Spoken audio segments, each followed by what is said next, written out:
বাবা, আপনি এটা কি খাচ্ছেন? আপনাকে আমি বারণ করেছি না এসব না খাওয়ার জন্য। আপনি আমার কোনো কথাই শুনবেন না। আমার কথাটা শেষ হতেই আমার বাবা মুচকি হেসে ফেললেন আর আমাকে বললেন, আরে তানিয়া মা, আমার আজ তোর মায়ের কথা ভীষণ মনে পড়ছে, তাই আর কি একটু খেয়েছি। তুই অভিমান করিস না মা, আমি আর কখনো খাবো না। আমার বাবার কথাটা শুনে আমি নিশ্চুপ হয়ে গেলাম। আমি নিশ্চুপ হয়ে খানিক সময় আমার বাবার কথা ভাবলাম। আমি নিশ্চুপ হয়ে আমার বাবার কথা ভাবতেই আমার বাবা আমার দিকে তাকিয়ে কিছু একটা বুঝতে পেরে আমাকে বললেন, কিরে তানিয়া মা, এমন ভাবে নিশ্চুপ হয়ে গেলি কেন? কথা বল মা। বাবার কথাটা শেষ হতেই আমি আমার বাবার দিকে তাকিয়ে নিজের বাবাকেই। হ্যালো আমার কলিজার বন্ধুরা, কেমন আছো সবাই? প্রতিদিনের মতো আজ আমি তোমাদের মাঝে নতুন একটি ভিডিও নিয়ে হাজির হয়েছি। আজ আমি তোমাদের বলবো আমার নিজের আপন বাবার সাথে আমার জীবনের আরও একটি অসাধারণ সত্যি গল্প। আমি জানি এমন গল্প হয়তো তোমরা এর আগে কখনো শোনোনি। আমি শতভাগ শিওর হয়ে বলতে পারি আজকের ভিডিওটা দেখার পর তোমাদের জল আসবে। তাই তোমাদের অনুরোধ করছি সম্পূর্ণ ভিডিওটি দেখার। তো বেশি কথা না বলে চলো গল্প ফিরে যাই। আমি তানিয়া, আমার বয়স 20। আমি একজন মধ্যবিত্ত পরিবারের মেয়ে। আমার মা থেকেও নেই। আমার বাবাই আমার সব। আমার বয়স যখন 3 বছর ছিল, তখন আমার মা আমাকে আমার বাবাকে ছেড়ে চলে যান অন্য একজনের সাথে। মা চলে যাওয়ার পর আমি আর আমার বাবা ভীষণ রকম এক হয়ে পড়ি। আমার বাবা পেশায় একজন চাকুরিজীবী ছিলেন। তিনি একটা ছোট্ট অফিসে চাকরি করতেন। আর সেই চাকুরি করেই আমার বাবা আমাকে মানুষ করেন। আমাদের পাশের বাড়ির কাকি মায়ের থেকে শুনেছি আমি যে আমার বাবার এই অল্প বেতন নিয়ে আমার মা কখনো খুশি ছিলেন না। আর এই কারণেই আমার মা আমার বাবাকে ছেড়ে দিয়ে চলে গেছেন। আমি ছোটবেলা থেকে মায়ের স্নেহ পাইনি, যেই কারণে আমি কখনোই আমার বাবাকে জিজ্ঞেস করতাম না আমার মায়ের কথা। যদিও আমার মাঝে মাঝে খুব করে মায়ের কথা মনে পড়ত, তবে আমি এই কথাটা আমার বাবাকে কখনো বলতাম না। আমার মায়ের বিষয়ে কথা হলেই আমার বাবার মুখটা গম্ভীর হয়ে যেত। আর আমি কখনোই চাইতাম না যে আমার কারণে আমার বাবার মনে কোনো দুঃখ আসুক। তাই আমি আমার বাবার মাঝেই আমার মায়ের স্নেহ খুঁজতাম। আমায় জীবনটা এমনভাবেই চলতে থাকে। আমার বাবার বন্ধুর প্রায় সময় আমার বাবাকে বলতো নতুন করে জীবন শুরু করতে। তবে আমার বাবা বরাবর আমার মুখের দিকে তাকিয়ে এই বিষয়টা এড়িয়ে গেছেন। আমার বাবা সব সময় আমার কথা চিন্তা করে গেছেন। আমাকে একটু ভালো রাখার জন্য তিনি দিন-রাত পরিশ্রম করতেন। আমার কাছে আমার বাবা হলেন এই পৃথিবীর শ্রেষ্ঠ বাবা। আমি রোজকার মতো আজ সন্ধ্যার দিকে নিজের ঘরে বসে আপন মনে আমার অতীতের কথা ভাবছি। হ্যাঁ, আমি ভাবছি আমার মায়ের কথা। আমি এটাই বুঝতে পারি না যে আমার মা কেমন করে আমার বাবাকে রেখে চলে যেতে পারলেন। বাবা কথা ছেড়ে দিলাম, আমার মা তো আমার কথা ভাবতে পারতেন। আমার কথা ভেবে কি আমার মা পারতেন না এখানে থেকে যেতে? আমি আপন মনে এসব কথাই ভাবছি। প্রায় বেশ খানেক সময় ধরে আমি আপন মনে এসব নিয়েই চিন্তা করতে থাকি। আমি বেশ খানকে সময় আপন মনে এসব চিন্তা করতেই আচমকা আমি অনুভব করলাম আমার পাশে কেউ একজন বসে আছে। বিষয়টা অনুভব করতেই আমি খানিক ভয় পেয়ে গেলাম। আমি ঘাট ঘুরিয়ে নিজের পাশে তাকাতেই দেখতে পেলাম আমার বাবা বসে আছেন আমার পাশে। বাবাকে দেখতে পেয়ে আমার মনের মাঝে খানিক প্রশান্তি কাজ করল। আমি আমার বাবার দিকে তাকিয়ে মুচকি হেসে বাবাকে বললাম, বাবা, আপনি বাড়ি ফিরে এসেছেন? কখন এসেছেন বাবা? আমার প্রশ্নের জবাবে আমার বাবা কোনো শব্দ করলেন না। তিনি খানেক সময় মাটির দিকে এক দৃষ্টিতে তাকিয়ে থাকলেন। আমি আমার বাবাকে এমনভাবে নিশ্চুপ হয়ে বসে থাকতে দেখে খানকে অবাক হলাম। আমি আমার বাবার চোখের দিকে ভালো করে তাকাতেই দেখতে পেলাম আমার বাবার চোখের পাতায় নোনাজল এসে জমে আছে। আমি বুঝতে পারলাম বাবা মনটা আজ ভীষণ রকম বিষণ্ণ হয়ে আছে। তাই বাবা নিশ্চুপ হয়ে গেছেন। আমি আমার বাবার এই নীরবতায় নিজেও নিশ্চুপ হয়ে থাকলাম। প্রায় বেশ খানকে সময় আমি ও আমার বাবা একদম নিশ্চুপ হয়ে থাকলাম। প্রায় মিনিট খানেক সময় নিশ্চুপ থাকার পর আমার বাবা আমার দিকে তাকিয়ে একটু দীর্ঘশ্বাস ফেলে বলল, তানিয়া মা, আমার একটা সত্যি কথা বলতো।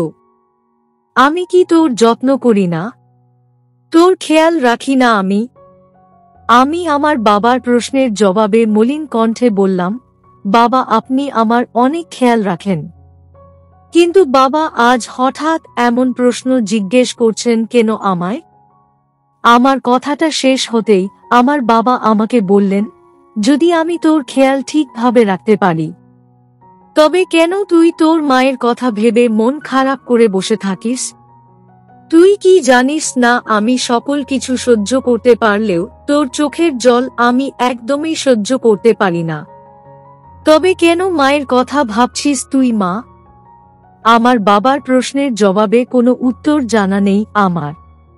আমি নিজেও জানি না কেন আমার বারবার মায়ের কথা মনে পড়ে। আসলে আমার মনের মাঝে অনেক প্রশ্ন আছে, যেই প্রশ্নগুলো আমার মাথায় ঘুরতে থাকে। আর এই একটা কারণেই আমাকে না চাইতেও আমার মায়ের কথা ভাবতে হয়। আমি আমার বাবার দিকে তাকিয়ে বাবার চোখের জলটুকু মুছিয়ে দিয়ে বললাম, বাবা, আপনি দয়া করে নিজের চোখের জল ফেলবেন না। আমি আপনাকে কথা দিলাম আর কখনো আমি আমার মায়ের কথা চিন্তা করব না। আপনি দয়া করে চোখের জল ফেলা বন্ধ করুন। আমার কথা মতো আমার বাবা তার চোখের জল মুছে নিলেন। আমার বাবা তার চোখের জল মুছে নিয়ে মুচকি একটা হাসি দিয়ে আমাকে বলল, তানিয়া মা, আজ দেখ, তোর জন্য অনেক কিছু নিয়ে এসেছি। তোর ও ভীষণ পছন্দ হবে। আমি আমার বাবার কথাটা শুনে বাবাকে জিজ্ঞেস করলাম, আমার জন্য আবার কি নিয়ে এসেছেন বাবা? কোথায় দেখি কি নিয়ে এসেছেন? আমার কথাটা শেষ হতেই আমার বাবা আমার সামনে একটা বাক্স রাখলেন। যদিও আমি জানি না এই বাক্সে আসলে কি আছে, তবে হ্যাঁ, আমার মনে হচ্ছে ভালো কিছুই আছে হয়তো।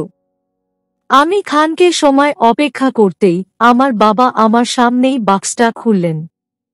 সত্যি বাক্সের ভিতর তাকাতেই আমি যা দেখলাম, তা দেখার পর আমার মুখে হাসি ফুটে উঠল। আমি দেখতে পেলাম বাক্সের মধ্যে অনেকগুলো হাতের চুড়ি আছে। আমি সব সময় চুড়ি ভীষণ পছন্দ করি, আর এই কারণেই হয়তো বাবা আমার জন্য নতুন চুড়ি নিয়ে এসেছে। আমি চুড়িগুলো নিজের হাতে নিতেই আমার বাবা মুচকি একটা হাসি দিয়ে আমাকে জিজ্ঞেস করলেন, কিরে মা, চুড়িগুলো তোর পছন্দ হয়েছে তো? আমি আমার বাবার প্রশ্নের জবাবে হেসে ফেলে বললাম, হ্যাঁ বাবা, এই চুড়িগুলো আমার ভীষণ পছন্দ হয়েছে। আমি এই সব চুড়িগুলো পরব। আমার কথাটা শেষ হতেই আমার বাবা আমার মাথায় আলতো করে তার হাতটা রেখে আমার মাথায় হাত বুলিয়ে দিলেন। আমার বাবা আমার মাথায় হাত বুলিয়ে দিতেই আমার মনের মাঝে খানকে প্রশান্তি কাজ করতে লাগল। বাবা আমার মাথায় আলতো করে হাত বুলিয়ে দিয়ে সোজা আমার ঘরে থেকে বেরিয়ে তার ঘরের দিকে চলে গেলেন। বাবা চলে যাওয়ার পর আমি চুড়িগুলো গুছিয়ে নির্দিষ্ট জায়গায় রেখে দিলাম। অতঃপর আমি ফ্রেশ হতে চলে গেলাম। যেহেতু সন্ধ্যা হয়ে গেছে, তাই আমাকে ফ্রেশ হয়ে পড়তে বসতে হবে। তাছাড়া সামনেই আমার স্কুলের পরীক্ষা আসছে। আমি তাই আর বেশি সময় বিলম্ব না করে ফ্রেশ হয়ে এসেই পড়তে বসলাম। আমি প্রায় ঘন্টা খানেক সময় ধরে একটানা পড়াশোনা করার পর কেন যেন আর পড়তে ইচ্ছে করছে না আমার। আমি নিজেও বুঝতে পারছি না যে কেন আচমকা আমার এমন অদ্ভুত লাগছে। তবে হ্যাঁ, আমার এখন পড়াশোনায় একটু মন নেই। আমি নিজের বইপত্র গুছিয়ে রেখে দিয়ে খানকে সময় বিশ্রাম করার সিদ্ধান্ত নিলাম। আমি আমার বিছানায় বসে আছি। এমনভাবে বসে থাকার কারণে আমার মাথায় নানা ধরনের চিন্তা আসতে লাগল। কেন যেন বারবার বাবার কথা মনে পড়ছে আমার। বাবার কথা ভাবতেই আমার চোখে জল চলে আসলো। সেই সাথে মনটা ভীষণ অশান্ত হয়ে উঠল। আমি বেশ খানিক সময় নিজের ঘরে বসে বিশ্রাম করার পর আমি চিন্তা করলাম, বাবা কি করছে এখন? গিয়ে একবার দেখে আসি। আমি নিজের মনের ভাবনা অনুযায়ী নিজের ঘর থেকে বেরিয়ে সোজা চলে গেলাম আমার বাবার ঘরের দিকে। আমি আমার বাবার ঘরের সামনে আসতেই দেখতে পেলাম বাবার ঘরের দরজাটা খানিক আলগা করে রাখা আছে। এই অসময়ে বাবা তো কখনোই তার ঘরের দরজা এমনভাবে আলগা করে রাখেন না। তবে আজ কেন এমনভাবে আলগা করে রেখেছেন? বিষয়টা আমার কাছে খানকে অদ্ভুত লাগল। আমি আর অপেক্ষা করলাম না। আমি আলতো করে দরজাটা ধাক্কা দিতেই আমার চোখ পড়ল আমার বাবার ঘরের মেঝের দিকে। আমি ঘরের মেঝের দিকে তাকাতেই দেখতে পেলাম আমার বাবা মেঝেতে বসে আছেন, আর কিছু কাজও করছেন তিনি। আমি বাবাকে কাজ করতে দেখে আর ঘরের ভিতর গেলাম না, কারণ বাবা হয়তো বিরক্ত বোধ করতে পারেন। তাই আমি দরজার সামনেই নিশ্চুপ হয়ে দাঁড়িয়ে থাকলাম। আমার বাবা সারাটা দিন পরিশ্রম করে বাড়ি ফিরে আসেন। বাড়ি ফেরার পর তিনি কাজ করতে থাকেন। আমার বাবার মতো সত্যি মানুষ হয় না। আমি জানি বাবা এক ধ্যানে কাজ করছেন কেন। আসলে আজ বাবার হয়তো মায়ের কথা খুব মনে পড়ছে। তাই হয়তো তিনি সকল কিছু ভুলে থাকার জন্য নিজেকে ব্যস্ত রাখছেন। আমি আরও মিনিট খানেক সময় আমার বাবার ঘরের দরজার সামনে দাঁড়িয়ে থাকার পর আমি অনুভব করতে পারলাম আমার চোখে জল চলে এসেছে। আমি আর এখানে দাঁড়িয়ে থাকতে পারবো না। আমার মনটা কেমন অদ্ভুত আচরণ করছে। তাই আমি নিশ্চুপভাবেই আমার বাবার ঘরের সামনে থেকে সরে পড়ে নিজের ঘরের দিকে চলে আসলাম। আমি আমার ঘরে ফিরে এসে ঘরের কিছু কাজ করে নিলাম, যাতে করে আমার মনটা শান্ত হয়ে গেল। আমি নিজের কাজ শেষ করে ফ্রেশ হয়ে রাতের খাবার খেয়ে নিতে চলে গেলাম। পরদিন সকালে আমি প্রতিদিনের মতো স্কুলে চলে গেলাম। আজ স্কুলে আসার পর থেকে আমার কেন যেন কোনো কিছুই ভালো লাগছে না। গতকাল রাতের কথাগুলো আমার এখনো মনে পড়ছে। আমার বাবার মনের মাঝে মায়ের জন্য জমে থাকা অভিমানের কথা মনে পড়ছে আমার। আমি জানি আমার বাবা মন থেকে একটুও ভালো নেই। আমি চাই আমার বাবার মুখে সব সময় হাসি দেখতে। আমি চাই আমার বাবার মন সব সময় ভালো থাকুক। কিন্তু সেটা আমি কি করে করব? আমার বাবার মন কি করলে ভালো থাকবে? আমি কেমন করে আমার বাবার মুখে সব সময় হাসি রাখতে পারব? সেটাই আমি জানি না। আমি আমার ক্লাসে বসে আছি মন বিষণ্ণ নিয়ে। আমার একদমই ক্লাস ভালো লাগছে না আজ। আমি কোনো মতে ক্লাস শেষ করে আর অপেক্ষা করলাম না। সোজা আমি বাড়ি ফিরে আসলাম। আমি আমার বাড়ি ফিরে এসে বাড়ির সকল কাজকর্ম করে ফেললাম। রান্না বান্না শেষ করে আমি দুপুরের খাবার খেয়ে নিলাম। আমি দুপুরের খাবার খাওয়া শেষ করে একটু বিশ্রাম নিয়ে নিলাম। সন্ধ্যার দিকে আমি পড়ার টেবিলে বসে পড়াশোনা করছি। তবে আজ আমার বাবা এখনো বাড়ি কেন ফিরছে না? বাবা তো রোজ এই সময়ই বাড়ি ফিরে আসে। আমি বেশ অনেকটা সময় ধরে বসে পড়াশোনা করছি আর আমার বাবার জন্য অপেক্ষা করছি। প্রায় রাতের দিকে আমার পড়াশোনা শেষ হতেই আমার বাবা বাড়ি ফিরে আসলো। আমার বাবা বাড়ি ফিরে এসে সোজা তার ঘরে চলে গেলেন। বাবা তার ঘরে চলে যেতেই আমি নিজের পড়াশোনা গুছিয়ে রেখে সোজা চলে গেলাম আমার বাবার ঘরের দিকে। আমি আমার বাবার ঘরের দিকে আসতেই দেখতে পেলাম আমার বাবা বসে আছেন। আমি বাবাকে এমনভাবে নিশ্চুপ হয়ে বসে থাকতে দেখে খানকে অবাক হয়ে গেলাম। আমি আমার বাবার দিকে এগিয়ে যেতেই আমি বুঝতে পারলাম আমার বাবা কিছু খেয়ে এসেছে। আমি এবার খানিক ভারী কণ্ঠে আমার বাবার দিকে এগিয়ে গিয়ে বাবাকে বললাম, বাবা আপনি এটা কি খাচ্ছেন? আপনাকে আমি বারণ করেছি না এসব না খাওয়ার জন্য। আপনি আমার কোনো কথাই শুনবেন না। আমার কথাটা শেষ হতেই আমার বাবা মুচকি হেসে ফেললেন আর আমাকে বললেন, আরে তানিয়া মা, আমার আজ তোর মায়ের কথা ভীষণ মনে পড়ছে, তাই আর কি একটু খেয়েছি। তুই অভিমান করিস না মা, আমি আর কখনো খাবো না। আমার বাবার কথাটা শুনে আমি নিশ্চুপ হয়ে গেলাম। আমি নিশ্চুপ হয়ে খানিক সময় আমার বাবার কথা ভাবলাম। আমি নিশ্চুপ হয়ে আমার বাবার কথা ভাবতেই আমার বাবা আমার দিকে তাকিয়ে কিছু একটা বুঝতে পেরে আমাকে বললেন, কিরে তানিয়া মা, এমন ভাবে নিশ্চুপ হয়ে গেলি কেন? কথা বল মা।